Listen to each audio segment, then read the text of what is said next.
My name is Sirvesh and you are watching my YouTube channel. So today I'll be telling you about a story. ठीक है, इस story में आपको structures पता चलेंगे और काफ़ी ऐसे वर्ड्स हैं जिससे आपकी वोकैब स्ट्रांग होगी। मतलब कुछ वर्ड्स हैं जिनके मीनिंग्स आपको पता शायद नहीं हो, तो आप वीडियो को देखिए, आपको उन वर्ड्स के बारे में पता चलेगा, कुछ स्ट्रक्चर्स के बारे में पता चलेगा। और स्टोरी भी पूरी स्टोरी मैंने नहीं लिया वरना वीडियो बहुत लंबी हो जाती। कोशिश करूँगा पार्ट्स में इस वीडियो को इस स्टोरी को कंप्लीट करूं। ठीक है, तो चलिए वीडियो को शुरू करते हैं। ठीक है, तो स्टोरी है जो अकबर बीरबल की है। हम मोस्टली सबको पता ही है अकबर बीरबल के बारे में। तो स्टोरी शुरू होती है, there was a Mughal emperor in India. तो जब भी देयर वॉज, देयर इज़, इस तरह की कोई भी बात आती है तो हम किसी भी चीज़ की प्रेजेंस के बारे में बात करते हैं, मतलब उसकी उपस्थिति के बारे में बात करते हैं। मैं बोलूँ there is a book in my bag, मेरे बैग में एक किताब है, तो उसकी प्रेजेंस के बारे में बात कर रहे हैं कि वो प्रेजेंट है। ठीक है, देयर इज़ अ क्रो, वहाँ पे मतलब एक कौवा है, तो उसकी प्रेजेंस के बारे में बात कर रहे हैं। ठीक है, तो देयर इज़ का जब भी देयर वॉज का इस तरह से जब भी यूज़ करना होगा या फिर किसी भी चीज़ के बारे में बताना हो कि वहाँ पे ऐसी चीज़ है, वहाँ पे ऐसी चीज़ थी, तो देयर इज़ और देयर वॉज हम बोल के यूज़ करते हैं। तो बोला है यहाँ पे, there was a Mughal emperor in India. India में एक मुगल राजा था। There was a Mughal emperor in India, India में एक मुगल राजा था, अकबर दी ग्रेट, महान अकबर। ठीक है, 1542 से 1605, मतलब ये उनकी डेट ऑफ बर्थ से लेके और जब तक वो जिए तब तक का टाइम है।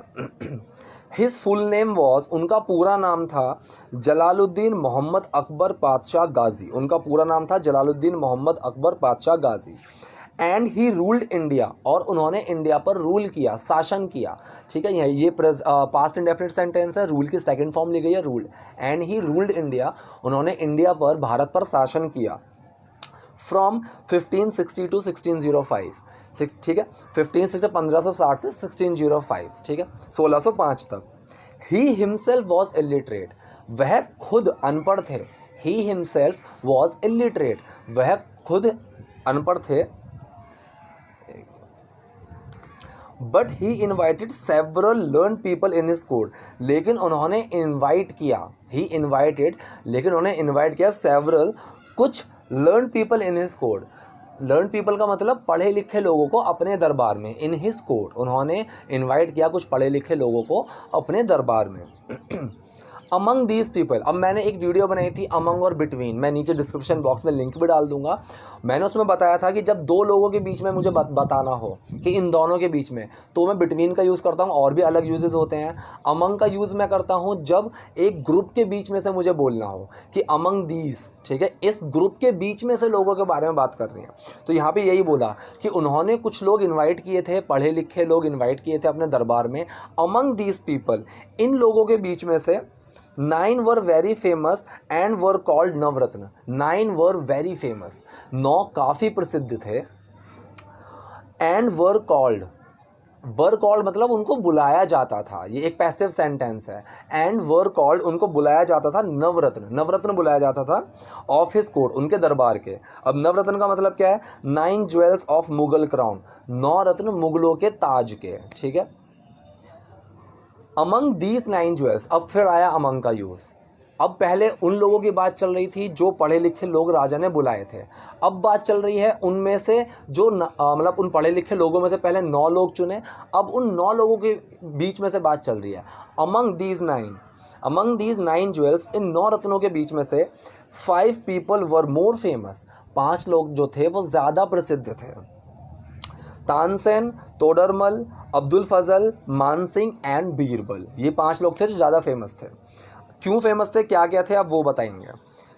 Tansen a great singer, Tansen जो थे वो बहुत अच्छे सिंगर थे, गायक थे। ठीक है, दसवंत अ ग्रेट पेंटर, दसवंत जो थे वो एक बहुत अच्छे चित्रकार थे, एक बहुत अच्छे पेंटर थे। किंग टोडरमल जो थे एक फाइनेंशियल विजार्ड, मतलब फाइनेंशियल मतलब पैसों की जो कैलकुलेशन थी उनकी, फाइनेंशियल उनको जो नॉलेज थी। विजार्ड का मतलब जादूगर, कि वो अपने फाइनेंशियल विजार्ड थे उनके दरबार में, कि मतलब पैसों के मामले में वो बहुत अच्छे थे, उनके वो जादूगर थे पैसों के मामले में। ठीक है, अब्दुल समाद क्या थे? A brilliant calligrapher and designer of imperial coins. अब ब्रिलियंट कैलीग्राफर, कैलीग्राफर का मतलब जिनकी मतलब कि सुलेखक, कि उनकी जो लिखने की कला थी वो बहुत अच्छी थी। अब brilliant calligrapher and designer of imperial coins, ये इम्पीरियल नहीं है, इम्पेरल है। इम्पेरल का मतलब क्या होता है? इम्पेरल का मतलब होता है शाही। तो शाही सिक्कों के बहुत अच्छे डिज़ाइनर थे, मतलब वो डिज़ाइन करते थे, उनको उनको उनकी आकृति, उनकी जो कलाकारी थी वो बहुत अच्छी थी शाही सिक्कों के लिए, कि शाही सिक्के बहुत अच्छे तरीके से बनाते थे वो।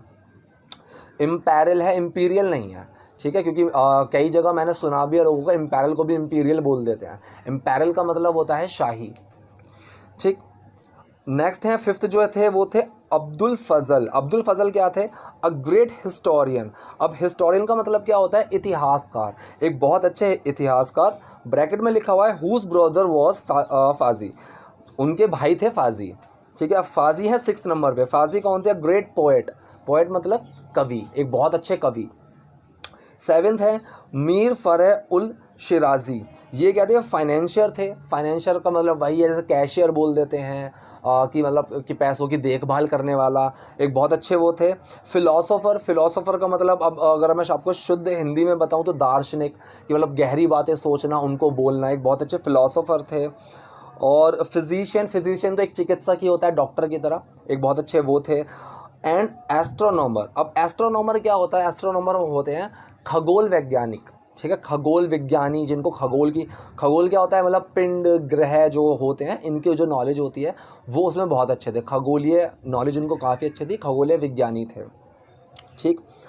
8th नंबर पे है king Man Singh, a great man known for his chivalry, ठीक है।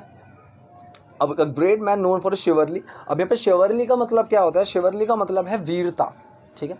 नोन फॉर हिज शिवरली, कि अपनी वीरता के लिए वो जाने जाते थे, अ ग्रेट मैन।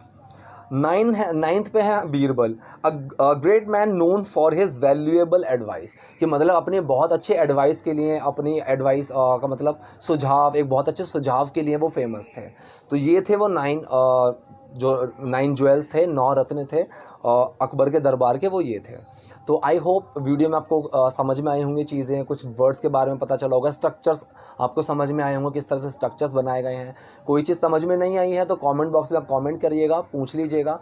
नए हैं वीडियो पे तो लाइक कीजिए, सब्सक्राइब कीजिए। Thank you.